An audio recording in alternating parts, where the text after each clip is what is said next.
Donc, moi, je vais introduire la communication pendant que Yacine l'installe. Notre communication porte sur une utilisation éthique et responsable de la technologie de registre civil en éducation. Et on traite des enjeux d'éthique et de protection des données et de la vie privée liés à l'installation massive de l'IA en éducation, dans une perspective plus de gouvernance de l'éducation que de formation en enseignement. Donc, ça vient bien en complément de choses qu'on a entendues sur les profils de compétences ou les référentiels de compétences qu'on a entendus depuis ce matin. Mais peut-être avant d'entrer dans le sujet, j'aimerais dire deux mots de moi, même de Yacine, parce que comme disait un de mes grands et sages professeurs, on comprend jamais assez ce que nous dit une personne tant qu'on ne sait pas d'où est-ce qu'il nous parle. Moi, je vous parle de mon statut de professeur en administration et politique de l'éducation, intéressé par les enjeux sociaux de l'éducation, formé à la sociologie aussi, ça aide, et gestionnaire universitaire, donc comme directeur du département de fondement de pratique en éducation. Pour la petite histoire, là, le département de fondement est le pendant du département d'études et d'enseignement de l'apprentissage, donc la formation des enseignants, des maîtres. Donc nous, on forme les gestionnaires donc à tous les niveaux du système. Et donc cette question, nous tous, cette question de l'arrivée de l'IA que M. Tawhid ce matin a présenté comme une vague, que moi j'ai déjà décrit dans une autre présentation comme un tsunami, parce que c'est plus qu'une vague, c'est une immense vague de solutions qui nous arrivent et qui, parfois, ont précédé les réflexions éthiques qui devaient les accompagner. Donc, j'ai dit tantôt, une perspective de gouvernance, de regard peut-être en décalé de cette arrivée de solutions, en vue d'organiser un encadrement qui semble nécessaire.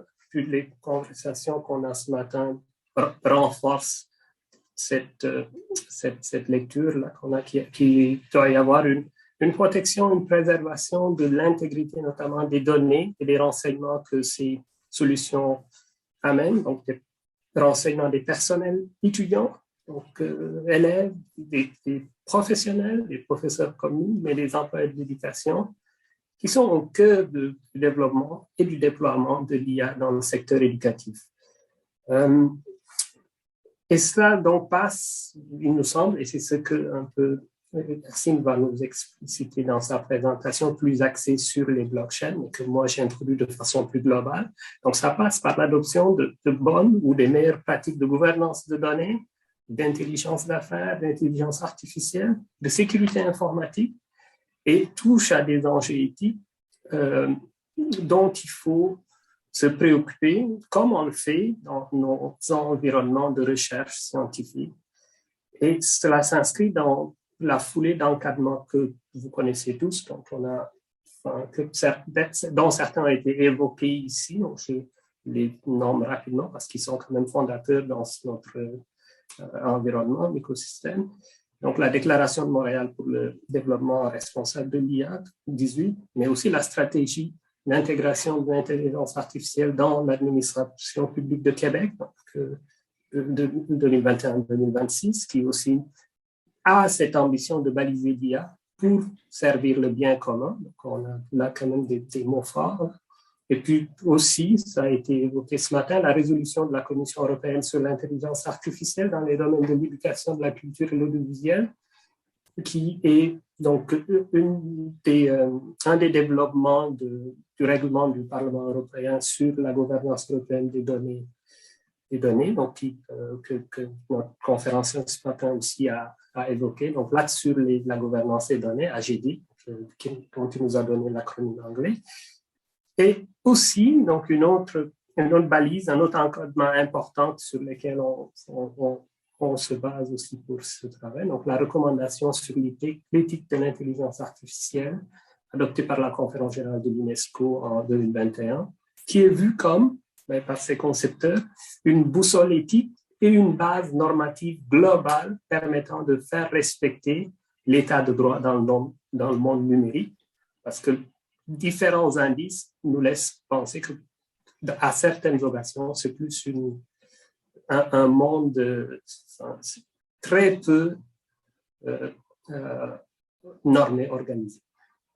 Tout cela en vue d'avoir un équilibre entre l'innovation recherchée, nécessaire, que les IA vont nous amener, et la gestion des risques et la nécessité d'avoir une transparence dans cette gestion des risques liés à l'arrivée de ce tsunami. Pour éviter des discriminations, on l'a vu ce matin, liées à divers biais qu'on a pu documenter, des biais de conception de ces solutions et qui sont inhérentes donc, aux algorithmes développés, qui ne sont pas le fait de mauvaise volonté, on a dit ça aussi ce matin, ni de malice des développeurs, mais qui sont juste dans les angles, parfois dans les angles aveugles, on les appelle, de ces développeurs. Et donc, ça prend des personnes pour se préoccuper de cette responsabilité partagée de sensibiliser à l'éthique et de développer en amont, donc ethic by design, en amont, au départ, dès le départ, donc dès le design, de penser à cela. Donc, la communication, je finis avec ça pour mon introduction, vient parler de résultats de recension de crise sur l'utilisation de la blockchain en éducation. Et Yacine, je pense que tu es prêt là maintenant, je t'ai bien mis de table, donc je donne la parole à Yacine, oui. Qui est, donc j'ai parlé de moi tout à l'heure, qui est lui ingénieur en intelligence artificielle, donc formé à Paris 8, et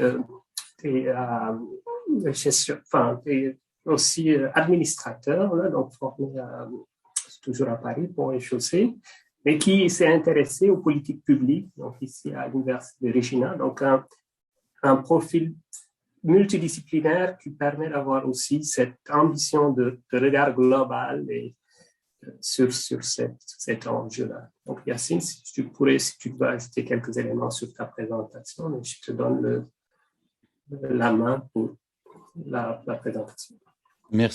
Merci professeur. Est-ce que vous m'entendez? Oui. Très bien, merci beaucoup. Merci professeur pour cette belle introduction.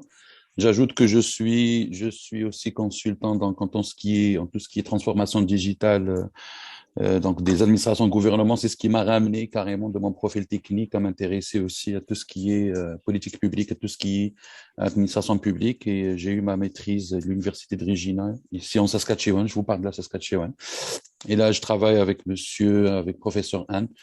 Donc, sur un sujet plus global, plus général que la partie qu'on vous présente ici. Donc, on travaille carrément sur le côté éthique et aussi le côté politique publique. Mais là, on va vous présenter la recension, je dirais, relative à l'utilisation éthique et responsable de la technologie des registres distribués, donc ce qu'on appelle la blockchain, en éducation. Donc là, comment bouger? Voilà. Voilà, ici, il y avait photo. Donc, on va commencer avec une introduction, une méthode, présenter la méthode de recension rapidement et bien sûr parler de l'usage des registres distribués dans l'éducation. Entre ces deux parties, on va expliquer c'est quoi les registres distribués pour les gens qui encore ont du mal à concevoir ou à voir la différence avec les autres technologies et les autres outils numériques. Les défis appréhendés au niveau moral et éthique.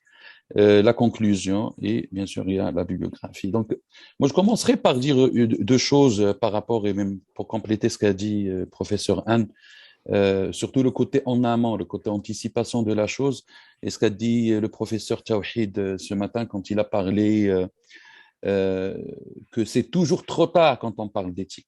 C'est ça le point je pense le point déclencheur qui était géré derrière ce travail et même l'idée de ce travail. Donc, on n'a pas assez de recul aujourd'hui par rapport à l'utilisation des registres distribués. On n'a pas un modèle comparatif qu'on peut dire, voilà, sur lequel on peut se baser pour, aller plus loin. Donc, la communication proposée, donc, rendre compte de ces résultats, de cette recension d'écrits. Donc, ces écrits qui datent pas d'une dizaine ou vingtaine d'années, mais c'est des écrits qui sortent semaine après semaine, ces 4 dernières années, donc qui portent sur l'utilisation de la blockchain dans le secteur de l'éducation. Et on va discuter donc des implications de la mise en œuvre de cette technologie et les défis rencontrés, donc que ce soit au niveau moral et éthique. Donc, la technologie des registres distribués, c'est un modèle de fonctionnement différent, on va le voir par la suite. Donc, celui qui prévoit actuellement en éducation, donc, dans les slides à venir, on va bien éclaircir ce point. Donc, on parle des accords numériques, des contrats intelligents entre les étudiants et les enseignants, la prise de décisions automatisée, ce qui a comme conséquence des nouvelles options, des nouvelles possibilités. Mais en même temps, comme on a dit, ça soulève des questions et des questionnements et des inquiétudes par rapport au côté moral et éthique. Rapidement, la méthode de recension suivie, donc on a suivi un scoping review, donc revue de la portée, donc sur les bases de données, académiques et Google Scholars, avec une requête Blockchain Application and Education Ethics Issues. Donc on a généré environ 27 000 ouvrages ou articles, donc traitant partiellement ou complètement ou même d'une manière minimale, des fois de l'éthique et la blockchain, dans un contexte des fois plus général, la technologie, l'intelligence artificielle, le numérique, la transformation digitale en éducation. D'accord. Donc, on a choisi de se restreindre aux meilleures sources, donc relatives aux 3 éléments conceptuels, donc à savoir l'éthique, le blockchain et l'éducation, donc et qui sont publiés après 2015. Donc, on a retenu à la fin une cinquantaine de textes. Donc là, sans transition, on va parler de l'usage des registres distribués dans l'éducation, donc la TRD, donc c'est la traduction la plus optimale aujourd'hui trouvée. Hein, donc il y a qui parlent des chaînes de blocs, mais d'une manière plus générale, il faut parler des registres distribués, so distributed ledgers. C'est ça, donc c'est des registres distribués. Donc selon de B. Machado, là on va vous citer quelques définitions pour essayer d'éclaircir gérer le concept, parce que c'est une partie bien spécifique du numérique et que c'est une partie qui vient de rejoindre la vague ou le tsunami, comme a dit le professeur Anne. Donc, la technologie des registres distribués, c'est un ensemble de bases de données distribuées. Donc, cette particularité du fait qu'elle est distribuée est importante, et répartie sur de nombreux nœuds ou ordinateurs ou machines ou serveurs, sans un contrôle central. Donc, il n'y a pas d'organisation centrale autour d'un nœud ou autour d'un serveur central, ou ce qu'on appelle même un single point of failure, un point unique de faiblesse qui pourrait, donc ça c'est parmi les avantages avancés ou vendus par les concepteurs de cette technologie. Donc la structure donnée, elle est constituée de blocs, donc une chaîne de blocs se composant de 2 parties. Donc, il y a l'entête, il y a le corps, donc ils sont connectés sous forme de liste. Il y a un listing qui réalise des transactions successives et stocke des données en utilisant la technologie connue par tous, donc le cryptage, ou des fois on l'appelle le hachage. D'accord? Donc, son utilisation rend toutes les transactions enregistrées avec une heure et une date. Là, on essaie de vous donner les caractéristiques. Donc, ce qu'on appelle le stamping, le time stamping. Donc, le fait d'avoir une heure et une date sur une transaction, donc la rend unique. Ça, c'est très important. Donc, on a parlé du fait que c'est une technologie distribuée, on a parlé qu'elle est constituée de blocs et le fait qu'elle est stampée avec le time ne se reproduira jamais. Donc, l'unicité de cette transaction, alimentera par conséquent l'unicité du bloc et l'unicité de la chaîne de blocs. McQueen et Castro l'ont décrit comme un grand livre numérique distribué et partagé qui permet à plusieurs parties prenantes de s'engager dans des transactions sécurisées et fiables sans intermédiaire. Je pense que vous tous, vous connaissez une application, connue des registres distribués, à savoir la crypto-monnaie, donc la monnaie cryptographique, donc ce qu'on appelle le Bitcoin, etc. Et c'est un exemple, qui peut illustrer cette définition. Donc, il n'y a pas d'intermédiaire. Hein. Donc, dans le monde financier, normalement, l'intermédiaire, ce sont les banques et la banque centrale. Dans le monde de la crypto-monnaie, c'est peer-to-peer, c'est personne à personne via l'usage qu'on a expliqué avant. Donc, Cette technologie des registres distribués repose sur des arbres de Merkle. Les blocs qu'on a expliqués tout à l'heure. Donc, le premier bloc, là, on va essayer d'expliquer la transaction. Le premier bloc, souvent appelé le bloc de Genèse, donc, comprend un hachage de données, un cryptage de données. Donc, les blocs suivants, qu'est-ce qu'ils font? Ils cryptent les données et ils cryptent le code du bloc précédent. Donc, il y a toujours la moitié de la vérité, donc la moitié du hachage, du cryptage dans le bloc précédent et dans le bloc suivant. Donc, on n'aura jamais ce qu'on appelle le single point of failure. On n'aura jamais l'information disponible sur un seul bloc. Donc, il n'y a pas de centralisation. Et cela se forme rapidement en blockchain. Donc, chaque bloc, il a la moitié de la vérité du bloc qui va le suivre et de la moitié de la vérité du bloc qui le précède. Donc, c'est ça. Et ces blocs sont, comme on a dit, n'oublions pas, ils sont distribués sur plusieurs nœuds. Moi, je préfère les appeler nœuds que des machines au serveur parce que ça peut être des serveurs, des machines de toute forme ou de toute, genre ou de système d'exploitation. Donc là, les deux images sont très parlantes.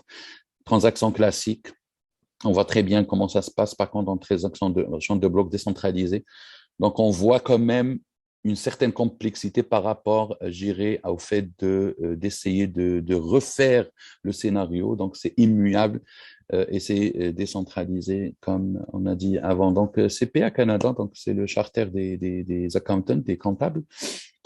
Donc, ils disent, donc en application, côté application de la technologie, que la technologie des registres distribués est puissante au regard de son potentiel de création de nouveaux modèles économiques et sociaux.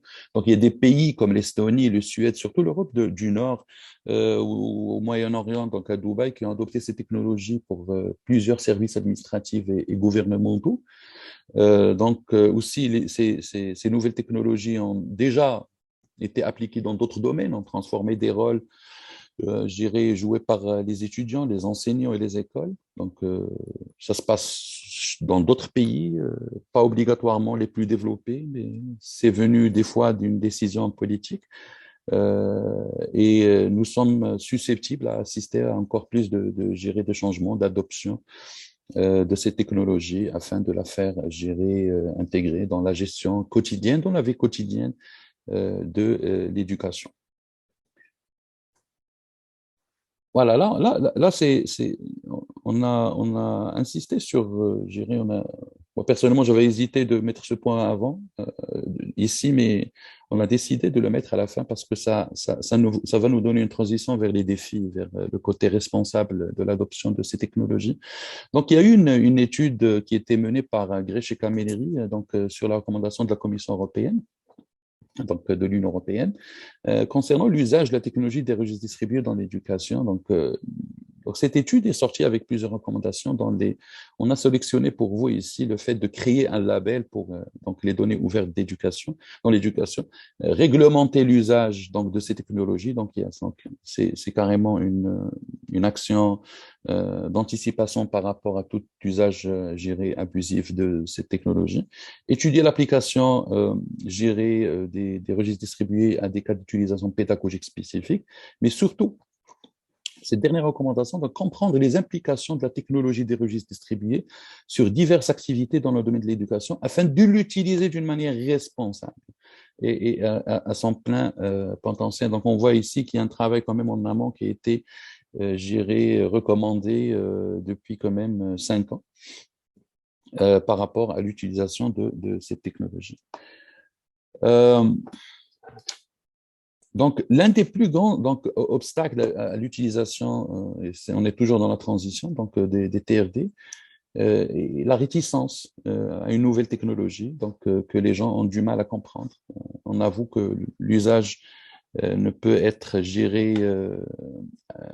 lancé que s'il y a un minimum de compréhension de cette technologie, alors que la technologie est difficile par rapport à ce qu'on a vu comme technologie de rupture avant.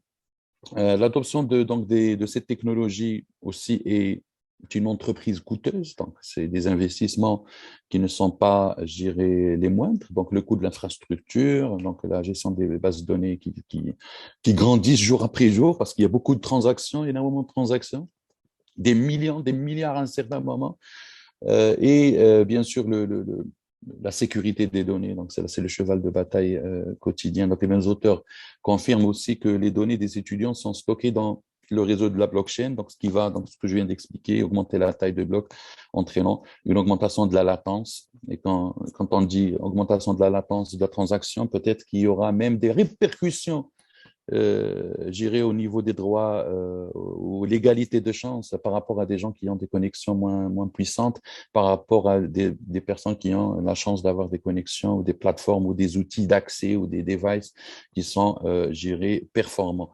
Donc, la plupart des administrations scolaires et gouvernementales ont des procédures standards.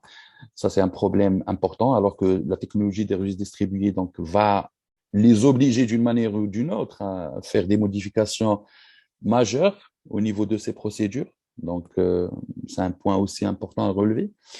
Même si cette technologie, donc, comme on dit, offre une confidentialité, une sécurité reconnue, donc il y a toujours des attaques malveillantes et il y a toujours des fuites de données qui pourront constituer à la fin quand même une barrière menaçante à son adoption. Et comme donc ça a été dit par Tapscott, donc il y a quand même 6 ans, donc il y a une nécessité de réfléchir à la manière de mettre en œuvre la technologie et aux côtés opérationnels. Donc je passe au défi appréhendé au niveau moral et éthique. Donc la transition qu'on vient de voir donc nous ramène à un vrai, je dirais, cependant, donc Muller ici il parle dans les plusieurs domaines et situations, donc l'éthique relative à l'utilisation de cette technologie est centrée sur des préoccupations de toutes sortes, donc qui ont émergé à chaque fois avec l'avènement des nouvelles technologies ou l'apparition d'innovations de rupture, donc ce qu'on appelle disruptive innovation. L'exemple qui a été donné ce matin, je pense, par Tawhid, il a été mis ici aussi, donc quand on parle de l'énergie nucléaire, les voitures, l'invention du plastique, donc ils ont provoqué des discussions éthiques, donc ce qui fait que c'est toujours trop tard. Et aujourd'hui, même lors de la conception, les concepteurs ils ont une responsabilité par rapport, je dirais, aux défis et aux implications éthiques et moraux. C'est pas seulement l'usage ou l'utilisateur final qui doit en assumer les conséquences, donc on doit anticiper ce point. La protection de la vie privée, donc les dossiers scolaires, les informations concernant les étudiants qui vont les accompagner tout au long de leur vie. Donc, c'est une autre préoccupation qui se pose avec l'usage de cette technologie.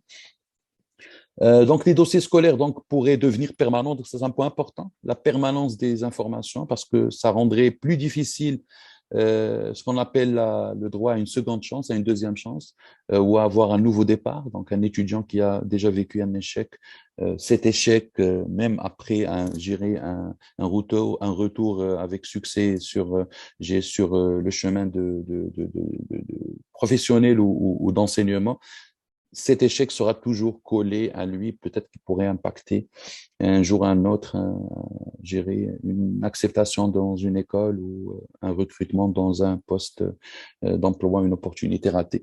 Donc, on pose aussi la question par rapport à la réalité de contrôle de partage de données. Donc, lorsque les options possibles sont seulement de partager un enregistrement, donc il n'y a pas d'autre choix que de partager un enregistrement qui risque, comme on a dit, de faire compromettre les chances de l'admission ou d'emploi.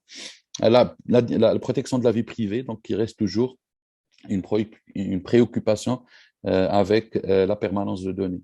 Et donc, le domaine des registres distribués, donc, il mûrit rapidement selon Irin Salmi. Il y a un besoin d'une meilleure compréhension de ces préoccupations éthiques pertinentes. Donc, ça, c'est clair. Les registres distribués peuvent rendre plus difficile la falsification des diplômes, certes, mais il ne protège pas nécessairement contre l'émetteur ou l'identité de l'émetteur ou le destinataire, parce que là, il faut justifier l'identité quelque part, parce que ce qu'on appelle le vol d'identité ou l'usurpation d'identité, il en est de mise. Donc, ce qui nous pousse à dire, et ce qui a été confirmé par les co-auteurs, que l'identité devra encore être protégée par une technologie supplémentaire ou ce qu'on appelle une technologie tierce. Donc, pour que cet intérêt à la technologie des registres distribués devienne, ramène la valeur ajoutée nécessaire, l'éducation, donc, il sera nécessaire pour nous, je dirais, d'ouvrir nos esprits. L'éducation peut bénéficier de bon nombre de ces nouveaux développements technologiques et il est nécessaire de clarifier ce qu'ils sont pour s'assurer que les investissements sont dirigés vers les bonnes solutions. Donc, selon Bidara et Mamed. Donc là, on reparle de la permanence aussi des enregistrements, ce qui rend, je dirais, l'entreprise, je dirais, d'une carrière professionnelle ou éducative réussite un petit peu, je dirais, délicate. Et donc, il est primordial de documenter d'une manière continue ces enjeux, donc les nourrir le côté éthique de la chose, prendre du recul et essayer quand même d'avoir un modèle assez, je dirais, exploitable afin d'anticiper ces défis. On conclut avec, je dirais, 3 points. Donc, cette technologie améliore les processus de délivrance, automatiser par exemple des récompenses, des diplômes, le processus de reconnaissance, le partage des transferts et le transfert des données. Mais les préoccupations quant à la protection de la vie privée donc, font que la dimension éthique devient un enjeu majeur et important. Et donc, cette recension qu'on a effectuée, bien que les possibilités de l'usage de la technologie de registre distribué soient donc intéressantes et prometteuses, mais des problèmes tels que la sécurité des données, la confidentialité, comme on a dit, la permanence, entravent quand même une adoption généralisée et rapide et organisée dans le secteur de l'éducation pour le moment. Et je vous remercie. Merci. Merci beaucoup, Yacine. Pendant que tu passes la vidéo, je vais revenir sur juste une petite information, je crois qu'il nous reste encore un petit 2 minutes, qu'on avait vu dans les coûts, là, on a parlé des grands coûts de ces technologies de chaîne. Et enfin, je veux faire du pouce avec l'intervention qui nous a précédé, qui disait qu'il y avait un coût environnemental à ça. Donc, les technologies coûtent beaucoup en termes d'infrastructure, on appelle ça là, de CO2, là, c'est des choses aussi qui ont une dimension éthique à considérer. Donc, est-ce que le dégât que pourrait faire la gestion de ces grandes données pour l'environnement se justifie tout le temps? Est-ce qu'on peut s'en aller vers ça? Donc, il y a un coût environnemental qui apparaît de plus en plus et qu'il faut aussi mettre dans la balance là, quand arrive le temps de prendre des décisions ou de s'en aller vers ces solutions innovantes. Donc, merci beaucoup.